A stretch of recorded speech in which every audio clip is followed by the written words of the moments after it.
Hi welcome to my channel Sudheer tech AI90.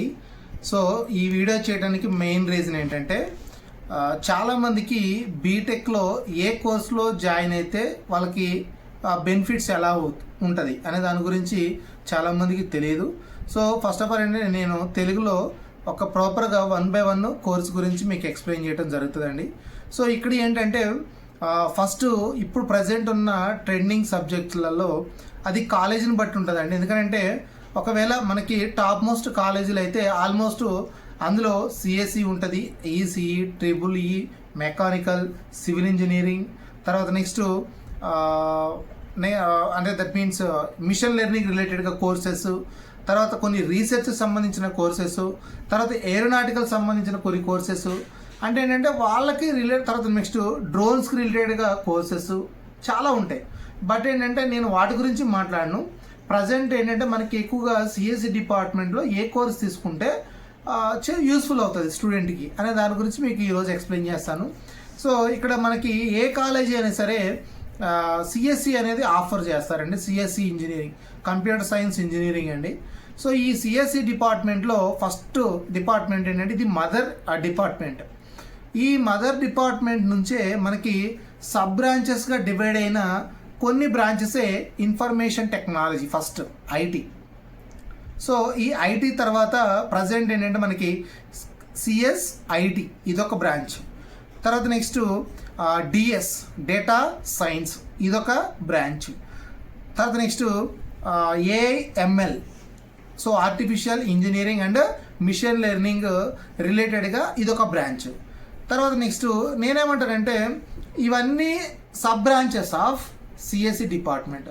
చాలామంది ఏంటంటే మా అబ్బాయి సిఎస్సి ఏఎంఎల్ అండి, ఏఎంఎల్ బాగుందంట కదా అని చెప్పేసి చాలామంది అడుగుతుంటారు అనమాట. సో నేనేమంటానంటే ఆల్మోస్ట్ సిఎస్సి డిపార్ట్మెంట్ అనేది మదర్. సో ఏఎంఎల్ ఏంటంటే ప్రజెంట్ ట్రెండింగ్ ఏఐ నడుస్తుంది కాబట్టి so artificial intelligent and machine learning రిలేటెడ్గా ఉన్న సబ్జెక్ట్స్ ఏదైతే ఉన్నాయో ఈ సబ్జెక్ట్స్ రిలేటెడ్గా ఉన్న మనకి బ్రాంచ్ వచ్చేసి మనకి ఏఎంఎల్. ఓకే, సో అందులో ఏంటంటే కొంచెం అడ్వాన్స్ నేర్పిస్తారు అంతే అండి. బట్ అన్ని సబ్జెక్ట్స్ కూడా ఈక్వల్నే. ఓకే, సిఎస్సి డిపార్ట్మెంట్లో ఉన్న సబ్జెక్ట్స్, తర్వాత నెక్స్ట్ ఏఎంఎల్లో ఉన్న subjects so little bit change అవుతూ ఉంటాయండి. అంటే ఈ సెమ్కి ఈ ప్రజెంట్ ఇప్పుడు ఒకవేళ పీపీఎస్ వచ్చింది అనుకోండి, ఇందులో కూడా పీపీఎస్ ఉంటుంది. సిఎస్ డిపార్ట్మెంట్లో పీపీఎస్ ఉంటే ఫస్ట్ ఇయర్లో ఇందులో కూడా పీపీఎస్ ఉంటుంది. సో ఇందులో డిఎస్ డేటా స్ట్రక్చర్ ఉంటే ఇందులో కూడా డేటా స్ట్రక్చర్ ఉంటుంది. సో నేనేమంటానంటే కొన్ని సెమ్ వైజ్గా కొన్ని ఆల్టర్నేట్గా అటు ఇటు చేంజ్ అవుతుంటాయి, కానీ కొంచెం అడ్వాన్స్డ్గా ఏంటంటే కంపేర్ టు సిఎస్ డిపార్ట్మెంట్తో పోలిస్తే ఇందులో కొన్ని ఏఎంఎల్ అంటే ఆర్టిఫిషియల్ ఇంటెలిజెంట్ అనే ఒక సబ్జెక్ట్ని ఇంట్రడ్యూస్ చేస్తారు. ఎందులో అంటే ఏఎంఎల్. తర్వాత మిషన్ లెర్నింగ్ కూడా ఆల్రెడీ సిఎస్సి వాళ్ళకు ఉంది. సో అది దాన్నే మళ్ళీ ఇక్కడ కూడా రిపీట్ చేస్తారు. నేనేమంటానంటే ఏది ఏమైనా అన్నీ కూడా ఈక్వల్ అండి. బట్ ఏంటంటే చాలామంది ఇప్పుడు ఇన్ఫ్రాస్ట్రక్చర్స్ కానీ తర్వాత కాలేజెస్లో కొన్ని అంతకుముందు మేము చదివినప్పుడు 170 కాలేజెస్, ఇప్పుడు దాదాపుగా ఒక 560-700 కాలేజెస్ ఉన్నాయి. సో ఏంటంటే ప్రతి వాళ్ళు ఏంటంటే ఈ ఆర్టిఫిషియల్ ఇంటెలిజెంట్ వచ్చిన కాడి నుంచి మాకు సిఎస్సి కావాలి, ఏఎంఎల్ కావాలి, డిఎస్ కావాలి, సో డేటా సైన్స్ బాగుంటుంది. మనకి డేటా సైన్స్ రిలేటెడ్గా కొన్ని కోర్సెస్, వాళ్ళు data science, data structures, algorithms with Python present ఇప్పుడు ఇది ట్రెండింగ్లో ఉందన్నమాట. సో నేనేమంటానంటే ఏదైనా సరే సిఎస్సి నుంచి సబ్ బ్రాంచెస్గా డివైడ్ అయినాయి. ఓకే, సిఎస్సిలో జాయిన్ అవ్వడం వల్ల ఏఎంఎల్లో దానికి జాబ్ చేయరు అనేది అది అవాస్తవం. సో సిఎస్సి నుంచి ఒక సబ్ బ్రాంచెస్గా డివైడ్ అయినాయి ఏఎంఎల్, ఐటీ, తర్వాత నెక్స్ట్ డేటా సైన్స్, తర్వాత నెక్స్ట్ సిఎస్ఐటి ప్రజెంట్. సో ఇవ్వండి. సో ఇక్కడ నేనేమంటే సిఎస్సి డిపార్ట్మెంట్ రిలేటెడ్గా జాబ్స్ ఏమన్నా ఉంటాయా అంటే ఎస్ ఉంటాయండి. ఎందుకంటే మనకి గవర్నమెంట్ జాబ్స్ రిలేటెడ్గా కొన్ని ఓఎన్జీసీ ఆయిల్ నేషనల్ గ్యాస్ సంబంధించిన కార్పొరేషన్ దాంట్లో మనకి సెంట్రల్ నుంచి కొన్ని రిక్రూట్మెంట్స్ జరుగుతాయండి. ఆ రిక్రూట్మెంట్లో మనకి కంప్యూటర్ సైన్స్ ఇంజనీరింగ్ దాని రిలేటెడ్గా మనకి ఎగ్జామ్ అనేది కండక్ట్ చేయడం జరుగుతుంది. తర్వాత ఇంటర్వ్యూ ఉంటుంది. సో ఇది ఏమంటారంటే చాలా సెంట్రల్ గవర్నమెంట్ నుంచి పడే ప్రతి దానికి సిఎస్ డిపార్ట్మెంట్ వాళ్ళు ఎలిజిబుల్. ఓకే, తర్వాత నెక్స్ట్ ఏంటంటే మనకి చాలామంది ఏఎంఎల్లో జాయిన్ అయినాను, తర్వాత డేటా సైన్స్లో జాయిన్ అయ్యాను అని చెప్పేసి చెప్తుంటారండి. సో నేనేమంటే మీరు ఎందులో జాయిన్ అయినా త్రూ అవుట్ ఓవరాల్గా మీరు చదివే సబ్జెక్ట్స్ అన్నీ కూడా ఒకటే. నేను చెప్పేది అదే. ఎందుకంటే అన్ని సబ్జెక్ట్స్ అన్నీ కూడా, బట్ నీకు ఈ సెమ్లో అది ఉండొచ్చు, వేరే సెమ్లో అది ఉండకపోవచ్చు, వాళ్ళకి మళ్ళీ వేరే సెమ్లో అది ఉండొచ్చు, నీకు ఉండకపోవచ్చు. అంటే ఏంటంటే ఇక్కడ జిగ్జాగ్ అండి, జిగ్జాగ్ టైప్లో మనకి షిఫ్ట్ అవుతూ ఉంటాయి.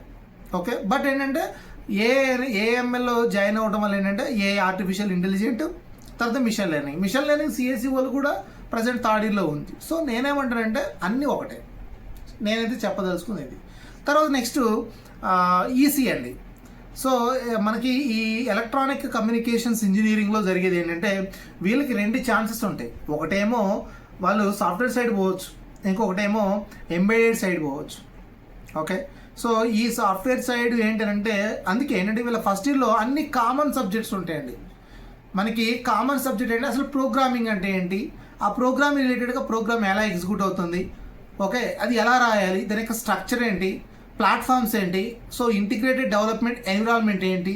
సో ఇవన్నీ కూడా అంటే వాళ్ళకి ఫస్ట్ ఇయర్లో ఒక బేసిక్ సినారియోస్లో వాళ్ళకి ఇంట్రడ్యూస్ చేయడం జరుగుతుంది. అందుకే వీళ్ళకి కొంచెం అవగాహన ఉంటుంది ఈసీ వాళ్ళకి. సో సాఫ్ట్వేర్ అంటే కొంచెం అవగాహన అనేది రావడానికి మెయిన్ రీజన్ ఏంటంటే వీళ్ళకి కంబైనింగ్ అన్నీ కూడా సిఎస్సి రిలేటెడ్గా ఉన్న కోర్సెస్ అన్నీ కూడా వీళ్ళకి ఫస్ట్ ఇయర్లో ఉంటాయి. ఆల్మోస్ట్ అందరికీ ఈక్వలే సబ్జెక్ట్స్. ఓకే, తర్వాత నెక్స్ట్ వీళ్ళకి మళ్ళీ మనకి ఎలక్ట్రానిక్ మూవ్మెంట్లో దట్ మీన్స్ వీళ్ళకి అటు ఐదర్ చిప్ సైడ్లో వెళ్ళిపోవచ్చు. ఎంబెడెడ్ సిస్టమ్స్లో వీళ్ళకి 2 ఛాన్సెస్ ఉంటాయి అన్నమాట. సో ఇదొక అడ్వాంటేజ్, ఏది ఈసీలో జాయిన్ అవ్వటం వల్ల ఇదొక బెస్ట్ అడ్వాంటేజ్ అనమాట. సో ఈసీ వాళ్ళు ఏంటంటే వాళ్ళు సిఎస్సి సైడ్ మూవ్ అవ్వచ్చు, లేదంటే ఎంబెడెడ్ సైడ్ మూవ్ అవ్వచ్చు. సో ఈసీ డిపార్ట్మెంట్ రిలేటెడ్గా ఏమన్నా జాబ్స్ ఉన్నాయా సార్ అంటే 100% వాళ్ళకి మనకి టెలికమ్యూనికేషన్స్ కానీ, సో సెంట్రల్ గవర్నమెంట్ నుంచి పడే రిక్రూట్మెంట్లో మనకి నెట్వర్కింగ్ మీద చాలా జాబ్స్ పడతాయి. దానికి రిలేటెడ్గా వాళ్ళకి మీకు అవసరమైతే సపరేట్ వీడియో చేసి నేను మీకు ఎక్స్ప్లెయిన్ చేయడం జరుగుతుంది. సో ఈ ఈసీ రిలేటెడ్గా ఏంటంటే వాళ్ళకి సెంట్రల్ గవర్నమెంట్ నెట్వర్కింగ్ రిలేటెడ్గా కొన్ని జాబ్స్ అనేది వీళ్ళకి ప్రొవైడ్ చేస్తారు. తర్వాత నెక్స్ట్ ట్రిపుల్ ఈ అండి. సో ఇది ఆల్మోస్ట్ ట్రిపుల్ ఈ అంటే ఆల్మోస్ట్ మనకి పవర్ రిలేటెడ్ అంటే కరెంట్కి రిలేటెడ్గా మొత్తం కోర్స్ అండి ఇది. ఓకే, సో ఏసీ కరెంట్ అంటే ఏంటి, డీసీ కరెంట్ అంటే ఏంటి, ట్రాన్స్ఫార్మర్ అంటే ఏంటి, ఓకే, అసలు మనకి సబ్ సిస్టమ్ అంటే ఏంటి, ఓకే, సో దాని యొక్క 11 kV వైర్ ఎంత, దాని యొక్క కెపాసిటీ ఏంటి, ఓకే, తర్వాత నెక్స్ట్ మనకి పెద్ద పెద్ద వైర్స్ అనేది మనకి ట్రాన్స్పోర్ట్ జరుగుతూ ఉంటుంది.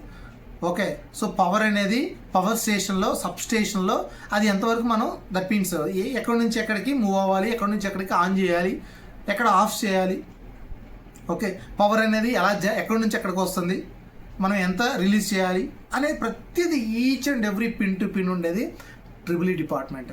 సో ఈ ట్రిపుల్ ఈ డిపార్ట్మెంట్ రిలేటెడ్గా మీకు అందరికీ తెలుసు మనకేంటంటే సబ్ సిస్టమ్స్, మనకి నియర్గా కొన్ని సబ్ సిస్టమ్స్ ఉంటాయి, పవర్ సబ్ సిస్టమ్స్. అక్కడికి ఏం జరుగుతుంది ఏంటి అనేది వాళ్ళకి లైవ్ ప్రాక్టికల్గా ఈ ట్రిపుల్ ఈలో వాళ్ళు నేర్చుకుంటారు. సో ప్రాజెక్ట్స్ కూడా దాని రిలేటెడ్గా నేర్పిస్తారు. సార్ మరి వీళ్ళకి గవర్నమెంట్ జాబ్స్ ఉన్నాయంటే మ్యాక్సిమం ప్రజెంట్ 100% వాళ్ళకు ఉన్నాయి. వాళ్ళకి గవర్నమెంట్ సెక్టర్లో ఉన్న పోస్టులు వచ్చేసి అసిస్టెంట్ ఎగ్జిక్యూటివ్, మనకి అసిస్టెంట్ ఇంజనీరింగ్ ఉంటాయి కదండి. సో ఆ లైన్మెంట్స్ కానీ, తర్వాత నెక్స్ట్ ఈ పవర్ సబ్స్టేషన్లో సెంట్రల్ గవర్నమెంట్లో కూడా పడతాయి, దానికి రిలేటెడ్గా కూడా వీళ్ళు అప్లై చేసుకోవచ్చు. తర్వాత నెక్స్ట్ సివిల్ ఇంజనీరింగ్ అండి. ఇక సివిల్ ఇంజనీరింగ్ అంటే ఆల్మోస్ట్ ఫ్యూచర్ వాళ్ళదేనండి. సో ఎందుకనంటే ఆల్మోస్ట్ వాళ్ళకిన కాన్సన్ట్రేషన్ చేస్తే వాళ్ళకి హైపేడ్ శాలరీస్ అండి. దీనికి మహా అయితే ఇంకొక 5 yearలో హైపేడ్ శాలరీస్ వాళ్ళే తీసుకుంటారు. ఎందుకంటే వాళ్ళని రీప్లేస్ చేయడం అనేది కొంచెం highly impossible. Okay, so civil engineering అనేది ఎవరిగ్రీన్. ఎందుకంటే నేను ఎక్కువగా రియల్ టైంలో అబ్జర్వ్ చేసింది ఏంటంటే మనకి బిల్డింగ్ కన్స్ట్రక్షన్స్ కానీ, తర్వాత నెక్స్ట్ ఒక ల్యాండ్ సర్వేయింగ్ కానీ, సో ఈచ్ అండ్ ఎవ్రీ ప్రతిదీ కూడా వాళ్ళు పిన్ టు పిన్ ఒక ప్రాక్టికల్ పాయింట్ ఆఫ్ వ్యూలో ఉంటుంది. అది సివిల్కి రిలేటెడ్గా. సో మరి ఈ సివిల్కి రిలేటెడ్గా ఉన్న జాబ్స్ ఏంటి సార్ అని అంటే ఆల్మోస్ట్ మనకి సర్వేర్ అయి ఉండొచ్చు, బిల్డింగ్ కన్స్ట్రక్షన్ అయి ఉండొచ్చు, సివిల్ ఇంజనీరింగ్ డిపార్ట్మెంట్ అయి ఉండొచ్చు. మనకి ఆ సివిల్ ఇంజనీరింగ్ డిపార్ట్మెంట్లో గవర్నమెంట్ జాబ్స్ కూడా పడతాయి. ఓకే, సో దానికి రిలేటెడ్గా కూడా వీళ్ళు అప్లై చేసుకోవచ్చు. తర్వాత నెక్స్ట్ మెకానికల్. ఈ మెకానికల్ అంటే ఆల్మోస్ట్ ఏంటంటే మనకి హార్డ్ వర్కింగ్ అండి ఇది. సో మనకి మిషన్ అనేది ఎలా రన్ అవుతుంది, ఎలా వర్క్ అవుతుంది, ఎలా మూవ్ అవుతుంది, ఎలా ఎగ్జిట్ అవుతుంది, సో దాన్ని మనం ఏమైనా చేంజ్ చేయాలా, ఆ మిషన్ అనేది ఎలా రన్ అవుతుంది అని చెప్పి దాని గురించి మొత్తం ప్రాపర్గా through out 1 by 1 step by step ప్రతిదీ కూడా ఈ ఇంజనీరింగ్లో మనకి సివిల్ ఇంజనీరింగ్లో వాళ్ళు ఎక్స్ప్లెయిన్ చేయడం జరుగుతుంది, మెకానికల్ ఇంజనీరింగ్లో ఎక్స్ప్లెయిన్ చేయడం జరుగుతుంది. సో నేనేమంటానంటే ప్రతిదీ కూడా ఇంజనీరింగ్ పాయింట్ ఆఫ్ వ్యూలో చాలామంది కన్ఫ్యూజ్ అవుతున్నారు. దయచేసి ఈ వీడియో చూసిన తర్వాత మీరు కన్ఫ్యూజ్ కావద్దు. ఎందుకనంటే నేను సిఎస్సి డిపార్ట్మెంట్లో ఏం జరుగుతుంది, ఈసీలో ఏం జరుగుతుంది, ట్రిపుల్ఈలో ఏం జరుగుతుంది, మెకానికల్ తర్వాత నెక్స్ట్ సివిల్, సో ప్రతిదీ కూడా పిన్ టు పిన్ ఎక్స్ప్లెయిన్ చేశాను. సో దయచేసి ఏంటంటే డోంట్ కన్ఫ్యూజ్. ఎందుకంటే చాలామంది ఇప్పుడు ఫాదర్స్ అందరూ కూడా ఎడ్యుకేటెడ్ కాదండి. చాలామంది ఉంటారు వాళ్ళకి ఏ కోర్సులో జాయిన్ చేస్తే బాగుంటుంది అని ఎవరికి తెలియదు. సో వాళ్ళకి ఒకవేళ నా వీడియో కన్నా ఒకవేళ చూస్తే నేనేమంటానంటే నా వీడియో ఒకసారి చూసిన తర్వాత ఏది బాగుంటుంది అనేది మీరు డిసైడ్ అవ్వండి, right? So thank you very much and please subscribe my channel. ఒకవేళ సబ్స్క్రైబ్ చేయకపోతే సబ్స్క్రైబ్ చేసుకోండి. సో నేనేం చేస్తానంటే ప్రతిదీ కూడా బీటెక్లో ఉన్న సిఎస్సి డిపార్ట్మెంట్ రిలేటెడ్గా ఉన్న సబ్జెక్ట్స్ అన్నీ కూడా 1 by 1 ప్రతిదీ కూడా ఒక ప్లే లిస్ట్లో ప్రొవైడ్ చేయడం జరుగుతుంది. సో అందులో ఏంటంటే మనకి పైథాను, తర్వాత web technology front end development, తర్వాత నెక్స్ట్ డేటాబేస్ మేనేజ్మెంట్ సిస్టమ్, తర్వాత నెక్స్ట్ ప్రతిదీ ఈచ్ అండ్ సి ప్రోగ్రామింగ్ కూడా చెప్తానండి అవసరమైతే. సో ప్రజెంట్ ఏంటంటే మనకి రియల్ టైం వర్క్ ఎక్స్పీరియన్స్ కావాలి కాబట్టి మనకి Python, web technology, node JS, తర్వాత నెక్స్ట్ ప్రతిదీ database management system. Okay, so ఇవన్నీ నేను రియల్ టైమ్గా ఒక ప్రాజెక్ట్ తీసుకుని మీకు ఎక్స్ప్లెయిన్ చేద్దాం అనే పాయింట్ ఆఫ్ దీన్ని క్రియేట్ చేయడం జరిగింది. So thank you very much and please subscribe my channel. Thank you.